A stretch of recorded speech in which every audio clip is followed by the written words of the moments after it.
Ladies and gentlemen, please take your seats.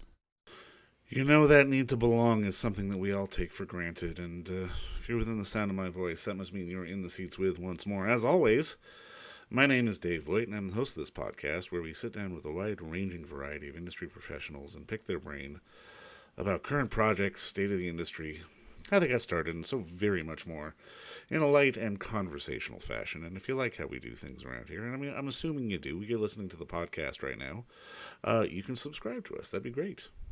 You can find us over at Apple, Spotify, Amazon, Google, or basically anywhere you get your podcasts. And plus, we archive every single one of our episodes over at our YouTube channel, and it would be great if you could subscribe to us there too at In the Seats. Also, follow us on social media for all sorts of fun updates. You can find us on the Facebook, the Twitter, and the Instagram, as the kids like to call it, at either at In the Seats or at It's Podcast One. And finally, and as I always say, most importantly, please pay us a visit over at In the Seats, intheseats.ca, for all the latest and greatest movie news and reviews from the world of entertainment and beyond. A little bit of film, a little bit of television, a little bit of everything. Basically the moving image, because we love talking about it and we love it when you read about it. So please come on by. Yes, boys and girls, we've got even more Hot Docs, because Hot Docs is still running online until May 9th over at HotDocs.ca with a plethora of fantastic cinema for you to go and check out. And it's important to go, support documentary cinema and independent cinema, which is what a lot of these films are. And we've got a good one as we take a look at a film that had a world premiere. It's called Someone Like Me, and it's a real inspirational story, but sort of a very true and humanistic story at the same time. It's the story of an organization in Vancouver that basically joins up 11 strangers to come together and help a queer youth escape to Vancouver from life-threatening violence in Uganda. And, things go well at the start, at the very least, but then the pandemic hits, and as the film shows, it's hard to sort of get involved with someone else's life entirely, and there's conflicting opinions and, concerns about what's going to be in his best interests, and it makes for a real dynamic that shows that, you can help, but there's only so much you can help. At some point, you have to step away and let go, and it's. I think that's an important life lesson, because it is one of those things that doesn't always get appreciated. It's a big thing, And we got the distinct pleasure to sit down with directors Sean Horlor and Steve J. Adams to talk about the film and sort of how they discovered this group and how they got involved in the whole process. And it was a wonderful talk I had with those two gentlemen, which I hope you enjoyed, because I certainly know that I did. Congratulations on the movie, man. I really loved it. I guess walk me through sort of the inspiration of making it, why you wanted to tell this story. Yeah, Rainbow Refugee is the organization in Vancouver that helps connects queer asylum seekers around the world with safety in Canada. And they've been doing this for 20 years. And the founder, Chris Morrissey, has been responsible for changing a lot of laws in Canada. She and her partner was a US citizen, and they tried to immigrate here to Vancouver in 25 years ago, and then her partner was not allowed because of queer relationships and how it's recognized in the country. And that's sort of how this whole thing started. They've changed Canada's whole system because of their personal experience. And we had seen people in our friends and colleagues over the past 20 years. Everyone knows someone who's sponsored. Oh, sorry. There's construction happening in our place. Holy fuck. It'll add color, man. Don't worry. We're doing this from flavor. home. It's flavor. I'll take it. Long story short, we've known lots of people who've done this. Oh. Yeah. Does this work? It works. It's fine. Okay. Keep going then. Oh. But just so many people, and we've known our friends, colleagues, people all across the country. It's not just the queer community have done this. Almost everyone, you'd be surprised. You would know someone who has sponsored a newcomer to this country. in your network. We thought it was a really interesting story. Like 10 strangers come together to help somebody they've never met. And we were like, if we filmed this verite over the course of a year, it would probably be really interesting. So that's what we set out to do. I mean, I love the complexity of it because I mean, there is this well-meaning factor of wanting to get people into Canada to help them improve their lives, but then there is sort of that other balance of wait, you're actually trying to manage someone else's life, and sort of watching the dynamic of that really makes for sort of an interesting process. Like, I'm kind of curious when you guys sort of set off down this road, like, did you kind of know where it was going to go? Did you sort of expect to sort of see some of the I guess maybe the roadblocks that you had? I'm not roadblocks, but hiccups, as it were. Yeah, we had researched for about 2 years. So we had been with several different groups at various stages of the sponsorship process. We had talked to people that had been through the process before. So we knew that there could be like group dynamics that would come into play. We knew that there could be issues between sponsors and the group member, and the newcomer. There was a bunch of different things. So, but we had no idea. We had no idea that this was going to happen with this group. Well, to be honest, we're like the odds were maybe like we're like 1 in 3 that something what happened in the film could happen, and then it happened, and we're like, oh my gosh, what's happening? It's happening. What do we do? Who's going to drive the ship? And we should say too, for like what we're referring to is like shortly after Drake arrives in the country, as people will see in the film, like a situation occurs. Yeah. And while we were doing it, I mean, we were talking to Rainbow Refugee and saying, should we include this in the film? Like, what do you think? Because it is contentious, it is controversial. And they said, this is part of this work, and it is so important for people to see, no matter what the outcome is. So they were behind this 100%. Were all your subjects sort of on board for taking part? I can imagine you definitely had to sort of embed yourself and start building a little bit of trust, because I mean, while there is this circle dynamic, you guys are sort of, the people above it, sort of observing everything. Yeah, I mean, it was tricky to like how we had like set up the whole premise of the film was. And like the premise of shooting was they didn't know, we didn't know who the sponsors were going to be until 2 weeks before we started shooting. Right. So everything was super blind. And we had to like slowly develop trust with them over the course of time. They had to trust that we knew what we were doing. And it was just this like ongoing relationship that we just continually had to check back with. Like they file at that meeting scene that you see at the beginning of the film. When they file in, they have not met each other ever. This is like we're already in the room with cameras. It's the first day of production, and they're all like it's just all those looks on their faces is so verite, right? It's like, oh my God, what are we doing?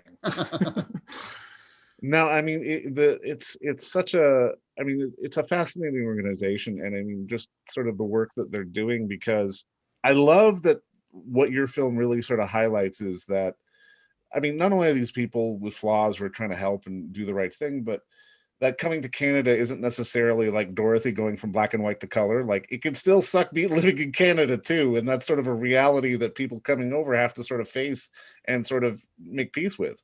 For sure. I think that people have this idea. I mean, Michael in the film says that it's not all rainbows and lollipops. Like people think that they're doing this like amazing thing for somebody, which they are, but there's still challenges that if we all face challenges when we're in Canada, just trying to like make our way through life. So somebody brand new to the country is also going to face challenges. So it's just another like layer, I think, that people need to think about when newcomers come to Canada. No, for sure. It's definitely a complex issue. And I mean, I'm curious because in the process of shooting, like, is there anything that you ran into that you didn't expect to happen? Or was there anything that maybe you were surprised by, sort of having to be in the moment and trying not to influence, but that you were witnessing through it all? Yeah, I like Sean and I talk about this all the time, and it's people talk about like observational filmmaking and verite filmmaking, and you're there just to film it as it's happening. But as soon as you introduce a camera to any situation, it changes the dynamic. Yeah. It does. And we're the ones that are asking questions, because as we're seeing our subjects' lives progress and we're hearing different challenges that they're facing, we're tying it back to what's happening in Drake's life, and we're seeing these similarities happen. So then we're asking questions that are also like pushing the narrative in that direction. So it was, yeah, you know, we just had to like continually check in with people and make sure that they were comfortable with what we were filming and what they were sharing, and just kind of to keep everything moving forward. I think like on that note though too, I mean, like the pandemic is like, how are we supposed to plan for that? Everything that Right, happened, yeah. all these challenges that came out of nowhere that we didn't plan for. That wasn't in our research. And I think the benefit of that too is like when we decided that NFB stopped production on all their films across Canada, we couldn't get a camera out, and we convinced them to buy an iPhone Pro, 11 Pro, and we would like clean it up, come up with like a fun list of things for the subjects to do and questions for them to self-film. And like to answer your question, it's like that was, I think, a different representation of all these people, because they got to control how they were being represented in the film, when they were filmed, what they wanted to have in the frame, what they wanted to talk about, what they wanted to show on their terms. And I thought it's like very intimate, and I don't think we would have got that if the pandemic had happened. Like you still, like you have a camera crew there, you're never going to have people that unguarded and that themselves, right? Oh, for sure. And I mean, I love just that this entire story. I love the framing of having Drake on one end and then Kay on the other, but it's still really the same story and really the same sort of message that wants to come across, of just finding comfort in yourself and where you're at. And I'm kind of curious, during this whole process, like, was there a point where you knew you had a movie, like where you knew it was going to work? Because I can imagine when you're going verite and you're being documentarians, you're going to shoot and you're going to shoot, but you're not going to know. Like, was there a moment when you knew? I don't know if we know. Yeah. Do we have a movie? It was, you know, like by the time we had gotten to March, the movie, like we really felt like we found our stride. The storylines were coming together. We were like, things were just moving. People were opening up to us, and it felt really good. And then all of a sudden there was like this really hard stop, and we were like, holy shit. It like, do we still have one? Is there's still a movie here? One of the things that was interesting was we were cutting the film while we were still filming. So we started post in April, and we didn't finish filming until October. So it was kind of like we were watching the movie beginning to come together in the edit. And then we were still going out and shooting. We knew where we wanted the film to go, but we didn't actually know where it was going to end up. So yeah. It was a tricky and stressful few months. Well, and plus post-production in Zoom, I don't think that's something anybody can ever really prepare for. No, it's the worst. Now, I'm curious for both you guys, what got you into this business? What sort of made you want to be storytellers? Like, is there a moment in your lives that you can think to, or like even a movie that sort of was the pivot point for you to make you want to be filmmakers?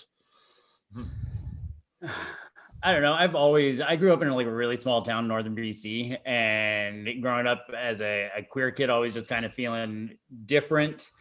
And I just had this like attraction to Hollywood and stars and movies. And like, I mean, we didn't even have like cable television. It was like an antenna on the roof. So we got like 5 channels, I think. And just like having this infatuation and ordering like Entertainment Weekly and ordering Columbia House videos, like VCR cassettes, and just like trying to like consume anything. I've always been attracted to it and in that direction, but it didn't take until about 10 years ago when Sean and I had gotten together that we started to, you all were already in the industry a little bit. Yeah, like I studied, I thought I was going to be a novelist, actually. I took creative writing in university, and I had one professor, like one film studies class, and Brian from UVic, and Brian Hendricks, and he just put the love of film into me in a way that no one had done in my life. And it was always in the back of my mind that I wanted to do this. And I moved to Vancouver after university, and a friend of mine and I pitched a show to OTV. And I had zero experience, and they bought it. And it was, for us, we got to help produce it. I hosted it with a friend. And then I met Steve a couple of years later, and OutTV had this program called Hot Pink Shorts, where they would help first-time filmmakers make their first short film. And that, for us, it was like, after we did that, they turned it into an hour-long documentary series showing us, and we got to work with John Lennox. John Lennox, who is now the producer for Homecoming and Mr. Robot. So this is like we had, Wow. if we had known then, Yeah. let me tell you, we would have taken advantage of this a little bit better. Idiots. But that got us started, and it's like we've never gone back. We spent 10 years. Yeah, we did commercial for about 5 years, and then we started to move more into documentary, and it's been like an incredible amount of work, but it's paying off a little bit, I guess. We have a feature film now. Well, and documentary allows for a certain degree of creativity as well that really doesn't necessarily get appreciated outside of, from people on the outside looking in, because it allows you to play with so many different forms and so many different sort of ideas inside, sort of the idea, because it's not, it's not just talking head and then facts and then talking head and facts. You can really do so much inside the space. Mm-hmm. I mean, you see filmmakers like Kristen Johnson or like Lance Oppenheim now who are doing, this is our style of documentary filmmaking, where there is like a narrative structure superimposed over whatever you're filming, if it's verite or more composed documentary work, but following that story structure where there are turns and reversals. And like, we love that about documentary, and seeing that come out in the last like 10 years is an in-depth like character study where you're just like, you're following characters on journeys and you're learning about their lives. I mean, there's so many different like genres of documentaries that fall within the art form that it's like, it can go anywhere. You're totally right. Yeah. No, I mean, I think something I really love about your movie, just to start putting a bow on all this, is that, because I mean, I'll admit, as a straight white guy, I can't relate to the transgender lawyer experience or to the queer refugee experience, but I can relate to the experience of needing to be comfortable in life, which is something that is so universal. And I'm kind of curious, as this film gets out to more audiences now, as of today, like, how is your feeling? Like, what is your sort of hope that people pull out of this one? A few different things. I think one of the things that has been coming back to me that has really resonated is just the connection, like what you're saying, is that connection to, if you've ever moved to a new city, if you've ever moved to a new country, that there are all these obstacles and challenges that people face, and you're just trying to figure it out. You're just trying to be comfortable.